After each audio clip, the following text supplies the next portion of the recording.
He is more than you could ever need. He's more than the eye could see. I don't deserve his love, but he's always been there for me. You see, Jesus met me when I was at my lowest.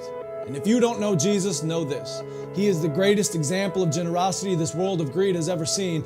And when Jesus hit the scene, he changed the scenery and met diversity with serenity. If you're looking for peace, he offers plenty. Jesus was and Jesus will forever be king. And when the angels sing, they sing of the grace that was displayed for sinners like me. I can't explain him and I can't describe him. And if I could, he wouldn't be Jesus, because you can't explain eternity and you can't comprehend the galaxies. But it was the loving hands of Jesus who spun them into existence and created man, knowing he would go to the cross to pay our sentence.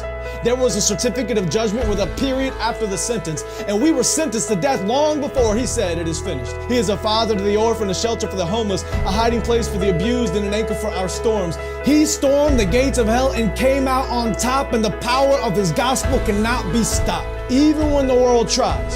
And they try a lot. He traded places with Barabbas and became the catalyst of missions across the world, covering every portion of the atlas. If you're in need of rest, I know of a mattress. If you don't know Jesus, your future is tragic, but he gladly embraced tragedy so we could live in his presence of majesty. His presence is presence, and it's his presence that presents preciousness to a world of peasants. He is far from pretentious, but still loves those who are. He is the light of the world and hung the stars. He brings the dead to life and delivers life to the dead. He took a crown of thorns on his head so we could put crowns at his feet, and I can't wait until I get to kiss his feet that were nailed to a cross for me and for you and for every person around the world. He loves the world, and I love his word, because the word became flesh, and in his flesh he demonstrated the word to the world. He is an example to every boy and every girl. He is a lover of black people. He is a lover of white people. He is a lover of the unchurched and the assembly under the steeple. He doesn't see the believers' failures, but still takes time to celebrate their faithfulness.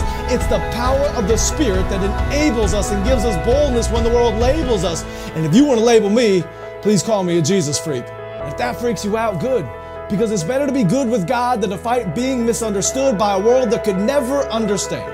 So let it be understood that I don't worship man, we worship Jesus. And although he doesn't need us, he still sees us and pleads with us to run to the cross where he bled for us. His heart bleeds for us, his heart grieves for us, but still graciously grants us a pardon for our treason in a season where the world tries to explain away the work of the Spirit with human reasoning. There is a reason they can't. Because the Spirit is like the wind, and the wind cannot be seen. But loved is the one who believes without seeing the unseen. I'm telling you today that Jesus is something. He's something more. He's something great. And if you want to know him, you don't have to wait. He stands at the narrow path with a key to the gate, and you only have to reach out and embrace his grace. I don't care who's president. I have the king who is always present. I don't care who holds musical celebrity. The voice of the Lord will always be the sweetest melody. I don't care who owns the riches of the globe. My Jesus holds more wealth than one ruby on his robe. I don't care who is the strongest or the fastest. Nothing matches the creator of the universe and his immortal, infinite status. I don't care about religious leaders who died and stayed dead. I'll only worship the one who conquered death and wears a crown on his head. His name is Jesus, and I'm telling you, he's something. He was faithful yesterday, and he is faithful today. I can feel his presence whenever I pray. And when the time comes for me to fade away, I'll remember the day I heard him say, "My name is Jesus."